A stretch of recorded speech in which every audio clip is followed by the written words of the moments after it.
Hi, my name is LuAnn and I work at the Schlagle Library branch out here on the banks of Wyandotte County Lake. Looking at nature is like rereading your favorite book. You see something new each time you read it, and you love the old familiar things. For the past month, we've been exploring what's new in nature, noticing how nature changes from day to day, week to week. And this week, we're going to take you back to the same trail where we did our first post on June 19th, our Wild Edibles Walk, so we can see phenology in action. Let's see how much the plant and animal life has changed just 1 month later. All right, here we are back 1 month later on the same part of the trail we started last time, where we saw the gooseberries just beginning to ripen. They were nice and green and crisp. Down this trail right here is where that bridge is that goes over. When I started to step onto this trail, the first thing I noticed actually was how much darker it looked. It really did look like the deep dark woods down here. And you can see a patch of sunshine behind me. The sun is shining beautifully today, clear sky, but the leaves are out so much more than they were a month ago, that they're creating a much shadier canopy right now.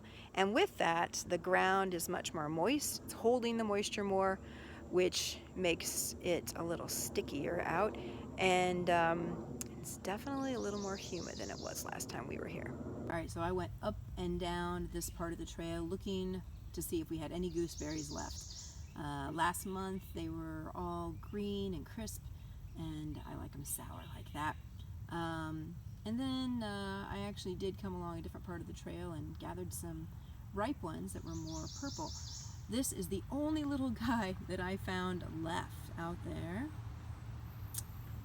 My lone gooseberry, so I can't pick him, I just can't do it.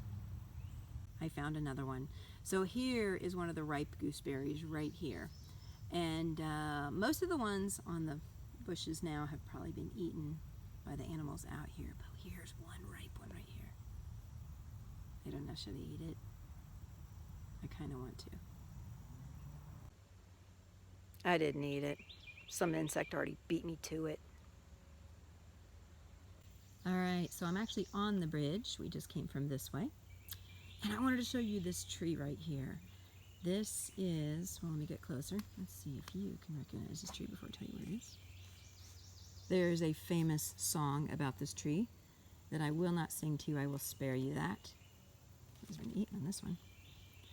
It is the Pawpaw Tree, way down yonder in the pawpaw patch. So no fruits on it yet. The pawpaws will come out in September, usually ripen up, and you can fit them in the palm of your hand. And they're actually, I have eaten one. You have to really have them, they really have to be ripe for you to eat them. But they're kind of like a banana, like a tropical banana. The Pawpaw Tree actually helped Lewis and Clark and their Corps of Discovery make it safely back to St. Louis back in 1806. So they'd gone out, explored the West in September of 1806. They were coming back home, and between Kansas City and St. Louis, there on the Missouri River, they just wanted to get home. They were running low on food. They didn't want to stop and hunt. So and then they saw the pawpaw trees were in fruit on the banks. So they gathered some of the fruit, and that's pretty much what they ate until they got back to St. Louis. And as you can imagine, 2 of the men actually got really sick because of the fruit. They don't know if they had an allergic reaction or just a little too much pawpaw. Okay, so I saw this butterfly flying down our trail, but at the time I did not have my field guide with me.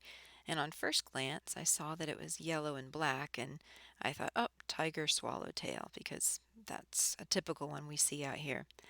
But looking more closely, I noticed the bands, the yellow bands on it were very different. So I came back in, and this is actually the giant swallowtail, one of the biggest butterflies we have here in the United States. Here's our mulberry tree again. Already found those yummy mulberries last month. But this time, instead of seeing and tasting, we're actually listening.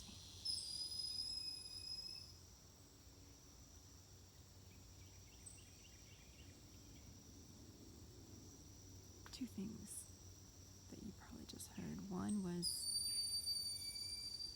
a beautiful bird. We can catch him. There he is, our hawk. Kind of hard to see. Let's see if I can pull in on him.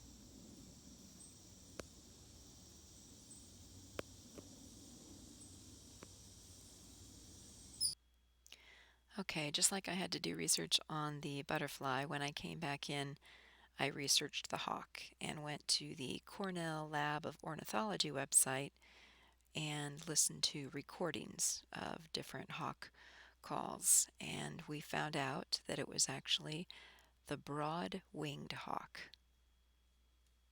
Okay, just past the mulberry tree, I found some fruit on the ground, and just like I found the mulberry last month, I found them on the ground before I found the tree. This often happens with fruit when we're out looking for it. So, do you recognize this one? You wild edibles folks out there? It's persimmon. Now, this is not ripe persimmon. It's still green, and we've had a lot of rain and storms come through. It probably knocked some off branches. But that will turn a nice kind of apricot color when it's ripe, and oh boy, they are so good. Once again, don't eat anything unless you know it's okay for you and you know exactly what it is, but boy, I love the persimmon, and the persimmon has the coolest bark on its tree. Check it out. I love this pattern of the bark on the tree. Here's our persimmon moving up. Feels very cork-like when you touch it. And our hawk is still nearby. A little moisture out here. We got lots of cool little mushrooms. Look how tiny these little guys are. Okay, you might be wondering why I have my mask on out here on the trail. Because no one's around. Definitely socially distanced from people right now. I found that it actually is helpful walking this time of year with my mask on the trail because of the spider webs. Right behind my head right now is a big spider web. It's a spider that's right in the middle of it, and you can't see it, right? That's the whole point. So you can't see these when you go hiking. So I usually try to dodge underneath them. I don't want to hurt the spider because I like that he's eating all the mosquitoes and other insects out here. But I also don't want to eat him accidentally. So I might wear my mask a little bit on this trail.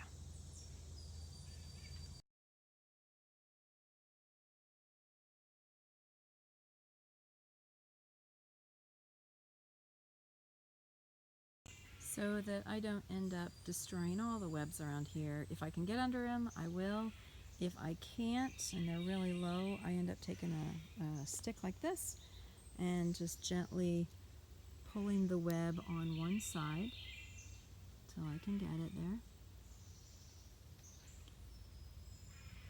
And then as I do that, the web falls off to this side of the trail. Spider's still in it, he's still eating, and he can repair it. But then I don't harm him so much or harm his habitat so much as I make my way through. So if you're lucky enough that the sun is shining on the spider web, you'll see it coming. And sometimes it looks all round, kind of like a music CD or something. I guess that's where he spins his tunes. If I only had my husband here, I'd make him go first, and he can get a face full of web instead of me. That's what I usually do. Wow, the poison ivy leaves have grown huge. You usually see the poison ivy down on the ground growing, near a clump of trees, or climbing up the tree like a huge vine. Sometimes it blends in with the leaves of the tree and you think it's part of the tree, so be careful. But just in comparison, so look at the size of these leaves. When they say leaves of 3, let it be, it's the 3 leaves that come off on one petiole, or kind of stalk, as you might think. So here's the petiole. 1, 2, and 3. Now look at the size of these though. Here's my hand in comparison. I'm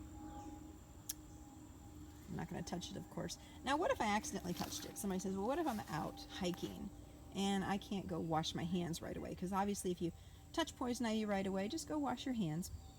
But if you can't, I would look down here and I'm like, okay, I've got the oils on my hand. I can't see it, but I've got some loose dirt. So this might help, and it actually has helped me, I think, before. If I can get some of that loose dirt, this is a little muddy because it rained last night, but really get in there and rub it on your hands. That might help absorb some of the oils. And then when you can get to a sink right away, wash it off. But if you can't, you have nothing else, no wipes or anything like that, put your hand in the dirt and let those granules of dirt help get some of that oil off. Here's some poison ivy growing up a tree, so you can see how thick that vine is. It looks like it's bark, looks like it's part of the bark. You can actually get poison ivy just by touching the vine also. You can't, some people worry about walking in the woods if there's poison ivy in the woods. They're afraid of catching it in the wind. In just a regular breeze, you can't get poison ivy, but you can get it in the wind only when it's in smoke. So if somebody burns poison ivy, the oil particles can travel in the smoke and you can actually inhale that. And some people have gotten poison ivy in their lungs. But just going out for a walk in the woods, it's not gonna, the wind is not gonna hurt you, and it's not gonna travel in just the wind. So let's look at these two trees. I'm going to compare this tree with the poison ivy in it and this tree next to it, which also has a vine that's growing up the tree, which could look similar, but you might see a few differences. Let me get this one here. Take a look at those leaves. Back to this tree with the poison ivy. With this one, we pointed out the poison ivy has the leaves of 3. This has leaves of 5. You can see that 5 leaves are coming off the stem. And this is called Virginia creeper. I always think of it this way. Well, there's a rhyme that says, leaves of 5, let it thrive.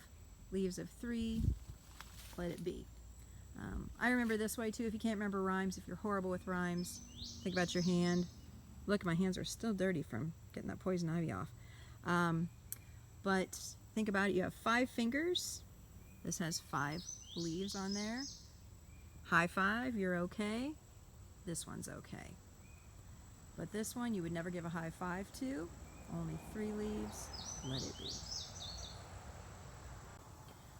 One thing I'll caution you with too is if your kids are out playing tag, which I hope they're out playing this summer, but if the kids are out playing and they're using a tree as base, make sure their base doesn't have these vines on it, even if the leaves aren't there. Now this is Virginia creeper, and you know we just said that that's okay. But look carefully, sometimes poison ivy will grow up among it. And if you're not sure, if you can't remember, just tell the kids, hey, pick a tree that doesn't have the vine on it, and then you don't have to worry about hugging poison ivy. Okay, we made it out of the woods, back to the sunshine now. And I stopped at this tree because it's the walnut tree. And once again, we're talking about kind of fruits that ripen in the fall. The walnuts are all green right now with the holes. So here's our walnuts on the tree in the green hole. And you're thinking, that does not look like a walnut. Well, inside that green hole, if you tear it open, that's a little softer, you'll find the hard outer part of the actual walnut. And then, as you know, then you have to crack that open and get to the nut inside there. It's a lot of work to get to walnuts. One thing you can also do with walnuts besides just eat them is you can make a really cool natural dye from those walnut husks. Inside, when you tear those open, it's really dark brown inside. And if you soak them, there's a natural dye that's dark brown that will dye something, and it will stay dyed too. It will actually stain your fingers for a while and stain any clothes. So if you're collecting walnuts, you want to wear some old clothes. All right, back in the sunshine, I caught our state flower right here, the sunflower. Kansas state flower is the sunflower. It's blooming right now, and the butterflies are loving it. All right, back up here by the front door, we have all our milkweed, and I saw, there we go, there's our monarch right there. Awesome. This is why we plant it.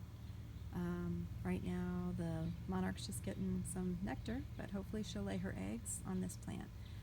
Milkweed is the only plant that the monarch caterpillars will eat. So we have our little monarch way station here for her.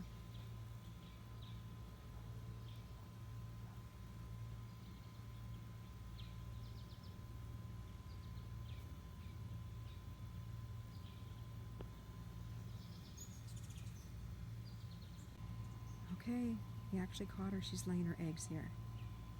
This is great. Blazing star in full bloom out here right now too. I'm still following that monarch.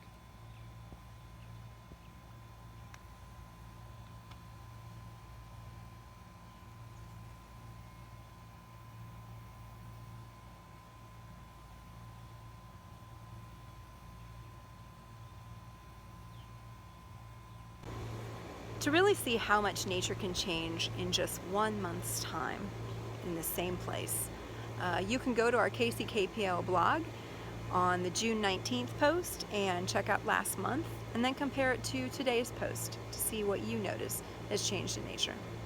Thanks for joining us today.